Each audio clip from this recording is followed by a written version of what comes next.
Bonjour et bienvenue chers téléspectateurs de Zareen International Television. Je suis Françoise Giroux et je suis ici pour vous apporter les dernières nouvelles de cette heure. Le Pakistan, dans une démarche controversée, a nommé ses missiles d'après des personnages historiques de l'Afghanistan. Cette initiative, qui inclut l'utilisation de noms tels que Shahabuddin Gauri, Mahmoud Ghaznavi et Ahmad Shah Abdali, a suscité des réactions négatives parmi les Afghans. Noor Wajahat, fondateur et président de la télévision mondiale Zardan, a critiqué cette action dans un article, et nous attirons votre attention sur cet article. L'Afghanistan, avec sa riche culture et son ancien héritage, existait en tant qu'identité indépendante, des siècles avant que le Pakistan ne prenne forme même en tant que concept. En revanche, le Pakistan est le résultat de l'ingénierie coloniale britannique.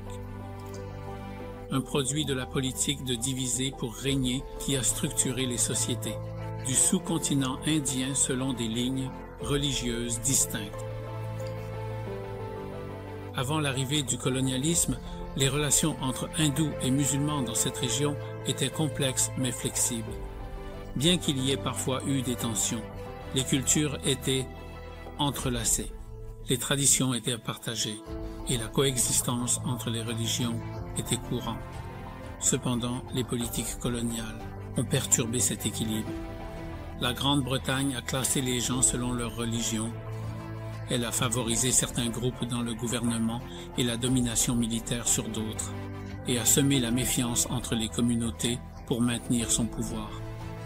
La partition de l'Inde en 1947, qui a conduit à la création du Pakistan, n'était pas seulement une frontière géographique, mais une catastrophe historique. Des millions de personnes ont été déplacées, des familles et des cultures ont été déchirées, laissant une génération avec des séquelles profondes.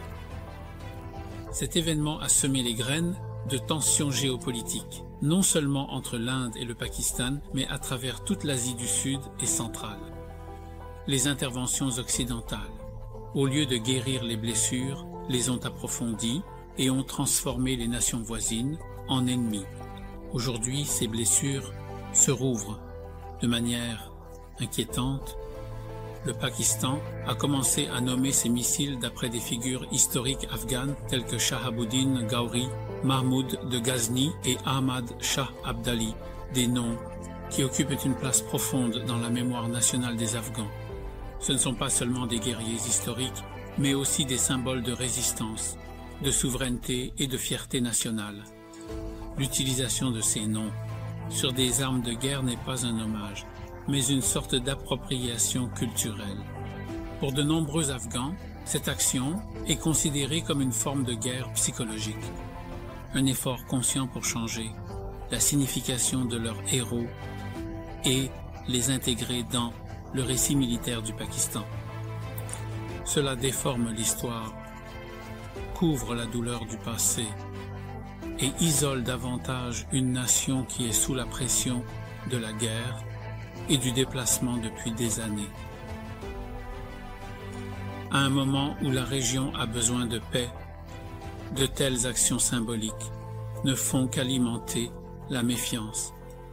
Ils ne construisent pas de ponts, ils les brûlent. Dans un monde post-colonial qui cherche encore sa propre voie indépendante, faire des armes de l'histoire est un jeu dangereux.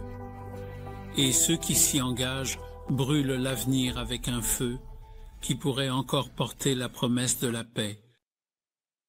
La lumière des visages.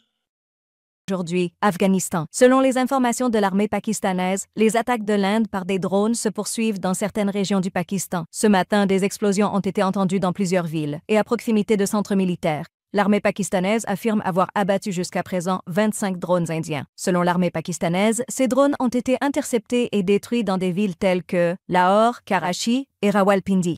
Islamabad a déclaré que dans les récentes attaques de drones indiens, 4 agents de sécurité et 1 civil ont été tués.